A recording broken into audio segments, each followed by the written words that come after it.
ముందుగా ఈరోజు ఈ కార్యక్రమం ఏర్పాటు చేసుకోవడానికి ప్రధాన కారణాలు మనం గమనించినట్టయితే ఇదే పిడుగురాళ్ల మండలం అనేక ఉద్యమాలు అనేక కార్యక్రమాలు ఎందుకు చెప్తున్నారంటే జనసేన పార్టీ నిజంగా అధికారంలోకి వచ్చిద్దా రాదా, ప్రజారాజ్యం లాంటి ఒక చేదు అనుభవంలో నుంచి మరి కొత్తగా జనసేన పార్టీని స్థాపించి ఆనాడు 2014లో పవన్ కళ్యాణ్ గారు స్థాపించినప్పుడు కొంతమంది యువత, ఎందుకు చెప్తానంటే కొద్ది మంది మాత్రమే యువత ఆ రోజు పవన్ కళ్యాణ్ గారి వెంట నిలబడటం జరిగింది.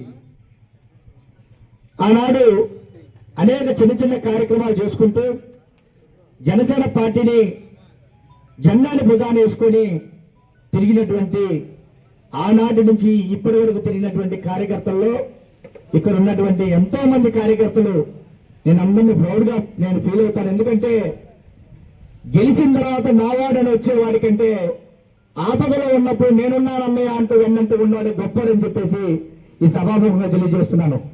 ఈరోజు నిజమైన కార్యకర్త, జనసేన పార్టీ జన సైనికుడు, ఆనాడు జనసేన పార్టీ జెండా భుజాన్ని వేసుకున్నటువంటి ఎంతో మంది వ్యక్తులు ఇక్కడ ఉన్నారు. వారందరి పేర్లు చెప్పడం చాలా మంది మన కష్టం కాబట్టి కొంతమందిని మనం మంచిగా మాట్లాడుకున్నాం.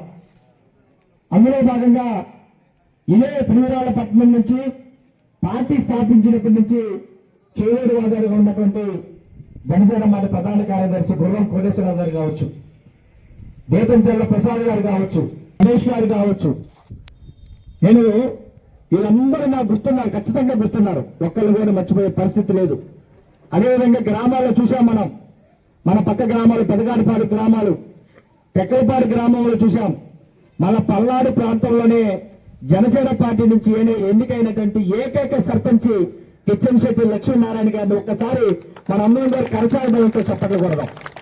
ఆనాడు మనం ఇబ్బందులు కృషి చేస్తున్న టైంలో జనసేన పార్టీ తరఫు నుంచి నామినేషన్ వేసి జనసేన పార్టీ సర్పంచ్ గా గెలిచినటువంటి పల్నాడు ప్రాంతంలో ఏకైక వ్యక్తి ఆ కిచ్చంశెట్టి లక్ష్మీనారాయణ గారు తెక్కలపాడు గ్రామం. మేమందరం కూడా గొప్పగా చెప్పుకున్నాం. ఎందుకంటే ఇన్స్పిరేషన్ ఏదైనా ఒక్క అడుగుతోనే మనందరం కూడా ముందుకెళ్తాం.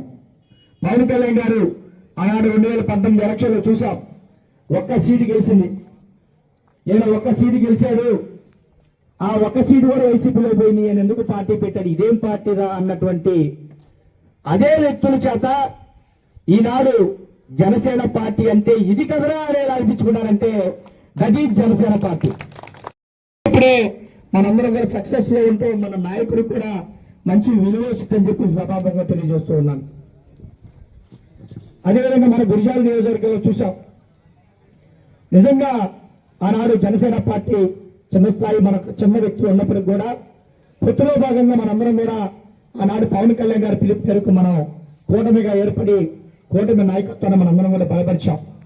మనకు అందులో భాగంగా ఇదే నియోజకవర్గానికి అనుభవం, అక్కడ పవన్ కళ్యాణ్ గారు ఏదైతే చంద్రబాబు నాయుడు గారి యొక్క అనుభవం మనకు కావాలి, ఈ రాష్ట్ర ప్రజలకు ఇలాంటి అనుభవం ఉంటేనే ఇటువంటి అమరావతి కూడా లేని, మనకు రాజధాని కూడా లేనటువంటి పరిస్థితుల్లో మన బిడ్డలు ఇబ్బంది పడతారని చెప్పేసి ఆయన ఎట్లయితే ఆలోచించాడో, అదేవిధంగా కేవలం ఈ నియోజకవర్గంలో కూడా 30 సంవత్సరాల అనుభవం ఉన్నటువంటి వ్యక్తి శ్రీ ఎరపతినేని శ్రీనివాసరావు గారు, ప్రజలతోటి అనేకమైనటువంటి వ్యక్తి.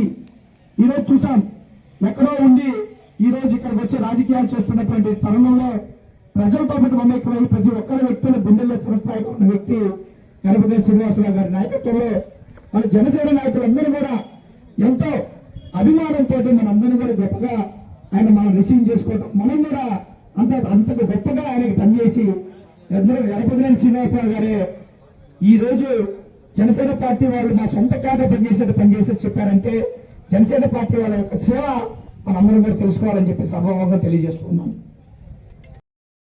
మంది జనసేన పార్టీ జెండాను భుజాన్ని వేసుకొని తిరుగుతున్నాం. భుజాన్ని వేసుకొని తిరుగుతుంటే వీడెవరా జనసేన పార్టీ అని జనసేన భుజాన్ని వేసుకొని తిరుగుతాడు, ఈ పార్టీ ఎప్పుడు గెలవాలరా, ఈ పార్టీ ఇక్కడ ఎప్పుడు ఎమ్మెల్యేగా రావాలరా అని చెప్పి చిన్న చూపు చూసినటువంటి వ్యక్తుల్ని, అటువంటి చేత్కారాలు మేము అందరం కూడా అనుభవించాం. పవన్ కళ్యాణ్ గారిని కించపరుస్తూ ఆయన యొక్క బ్యానర్లో లోకేష్ గారి పల్లకి మోస్తున్నట్టు, చంద్రబాబు నాయుడు గారు పల్లకి మోస్తున్నట్టు హేళంగా పవన్ కళ్యాణ్ గారిని బ్యానర్లో వేసి వైసీపీ వారు కించపరిస్తే ఆనాడు ఉన్నటువంటి ప్లీజ్ మే మండల టీం జనసేన జెండా భుజాన్ని వేసుకొని నడి రోడ్డు మీద జెండా తీస్తారా చింపమంటారా అని చెప్పేసి ధైర్యంగా నిలబడ్డటువంటి పార్టీ జనసేన పార్టీ తెలియజేస్తున్నాం. ఆనాడు మా మీద సిఐ గారు ఎస్ఐ గారు చొక్కాలు పెట్టుకుని లాగారు, కేసులు పెట్టారు. ఇప్పటికి కూడా ఆ కేసులు తిరుగుతూనే ఉన్న 21 మంది అందులో మహిళ కూడా ఉందని చెప్పేసి సభాముఖంగా తెలియజేస్తున్నాను. అదేవిధంగా దాచేపల్లి పట్టణంలో వాలంటీర్స్ చేత పవన్ కళ్యాణ్ గారి దిష్టి బొమ్మ తగలబెట్టించి చెప్పులు తీసుకొని పవన్ కళ్యాణ్ గారి చేత కొట్టియడం జరిగింది వైసీపీ వారు. అదే సందర్భంలో కొంతమంది పిల్లలు అనుకునేటువంటి ఈ జనసేన పార్టీ వారు అందరూ కలిసి ఏకమై ఎక్కడైతే పవన్ కళ్యాణ్ గారిని అవమానించారో అదే ప్లేస్ లో జగన్మోహన్ రెడ్డి గారి దిష్టి బొమ్మ తగలబెట్టి పవన్ కళ్యాణ్ గారికి పాలాభిషేకం చేసినటువంటి చరిత్ర మన గురిజాల నియోజకవర్గ జనసేన పార్టీ నాయకులకు చెందింది. అందులో భాగంగా ఇప్పటికి కూడా మేము గురిజాల కోటి చుట్టూ తిరుగుతూనే ఉన్నాం.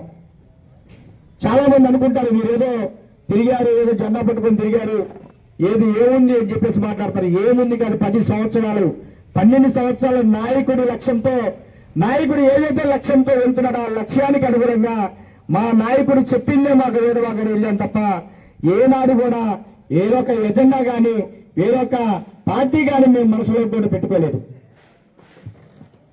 ఎందుకు చెప్తున్నామంటే ఈనాడు మనం చూస్తున్నాం, ఎంతో మంది మనందరం కూడా సలహాలు ఇస్తున్నాం. మన అధినాయకుడికి పవన్ కళ్యాణ్ గారు సింగిల్ గా పోటీ చేయాల్సింది, పవన్ కళ్యాణ్ గారు పొత్తు పెట్టుకోకుండా ఉండాల్సింది, పవన్ కళ్యాణ్ గారు 60 స్థానాలు పోటీ చేయాల్సింది.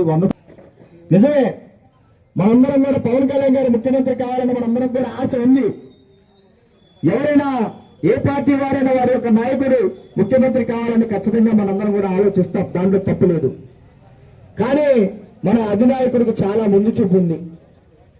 ఆనాడు ఏదైతే ఈ యొక్క వ్యవస్థకి ఈ నాయకత్వం మనందరూ కూడా ఇబ్బంది కలిగేటువంటి పరిస్థితి కలిగి ఉంది. మన రాష్ట్ర ప్రజలు దృష్టిలో పెట్టుకొని గతంలో జరిగినటువంటి అనేక సంఘటనలు మనందరం కూడా కళ్ళారా చూశాం. ఏదైతే సామెత ఉంది, కన్న తల్లికి అన్నం పెట్టలేనోడు పిన్న తల్లికి ఏదో గాజులు చేపిస్తానని సామెత మనందరం కూడా విన్నాం. సొంత తల్లిని చెల్లిని రోడ్డుకి ఇచ్చినటువంటి వ్యక్తి మన రాష్ట్ర ప్రజలను బ్రహ్మాండంగా చూసుకుంటాను, మిమ్మల్ని కాపాడుతానని చెప్పేసి ప్రగల్భాలు పలికినటువంటి వ్యక్తిని ఆనాడు ఇదే 2024లో జగన్మోహన్ రెడ్డి గారు అధికారంలోకి వస్తే మన పరిస్థితి ఎలా ఉంటుందని చెప్పేసి ఒక్కసారి మనందరం కూడా ఆత్మ పరిశీలన చేసుకుంటే మనందరికి కూడా అర్థమవుతుంది. కానీ ఆనాడు పవన్ కళ్యాణ్ గారు ఒకటే ఆలోచించాడు, నేను ముఖ్యమంత్రి అవ్వటము లేకపోతే నేను నాయకత్వం వహించడము ఆయనకి గొప్ప కాదు. ఎందుకంటే ఒక్క సినిమా తీసుకుంటే ₹1 కోట్ల సంపాదన వచ్చేటువంటి వ్యక్తి పవన్ కళ్యాణ్ గారు.